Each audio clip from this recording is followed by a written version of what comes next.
Aku terpanggil nak menjawab isu video ni, geng. Apa kena tengok video ni? Wallahi saya undi PAS. Wallahi saya undi PAS.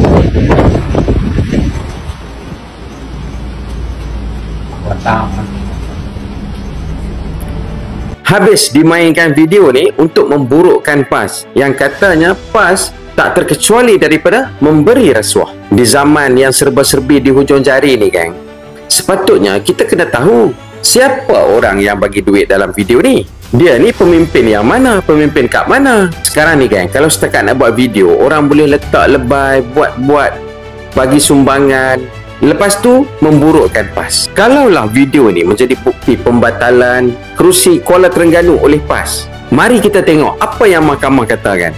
Mahkamah mula-mula menolak petisyen ni sebab mahkamah kata ada unsur-unsur tetapi tidak spesifik apa dia, dan mahkamah tidak menjatuhkan siapa-siapa pun bersalah akibat rasuah. Tak ada pihak pimpinan mana yang dikatakan bersalah. Tapi mungkin ramai yang tak perasan bila mahkamah membatalkan kemenangan PAS ke atas kerusi Kuala Terengganu ni, bila diadakan semula PRK dan PAS bertanding semula dengan Barisan Nasional kat situ.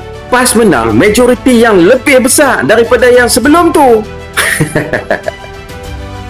Yang sebelum tu PAS cuma dapat 40,000 undi. Selepas diadakan semula PRK, PAS menang 47,000 undi. Maksudnya peningkatan 7,000 lebih undi lagi. Untuk hukum Barisan Nasional tu. Tapi sebenarnya, geng, pimpinan PAS memang zero kes rasuah. Hampa tak percaya? Hampa tanyalah dekat Google Gemini ke, ChatGPT ke. Hampa tanya pemimpin PAS yang dijatuhkan hukuman bersalah akibat rasuah. Yelah. Tapi kalau hampa cek untuk Barisan Nasional, berlambak. Ni, hampa tengok dalam video tu. Wallahi undi PAS, wallahi. Setahu akulah, pemimpin yang suka duk sumpah wallahi wabillahi wa ta'ala lepas tu dia langgar ni, hak seorang tu ya, awak Ponorogo tu. Wallahi wabillahi wa ta'ala, no Anwar, no DAP. Lepas tu, jom mulut. Hidup Israel. Hidup Israel. Hidup Israel. 2 kali pula tu.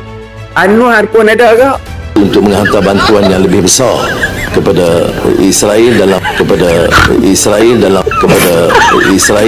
usaha pemulihan. Jadi aku rasa rakyat Malaysia, especially orang Sabah, aku rasa hampa boleh nilai sendiri puak mana yang kaki rasuah ni. Memang daripada dulu mereka ni terpalit dengan rasuah, dan mereka tak pernah nafi pun yang mereka ni kaki rasuah. Orang Sabah, kasih bagus Sabah. Undi Perikatan Nasional. Okey?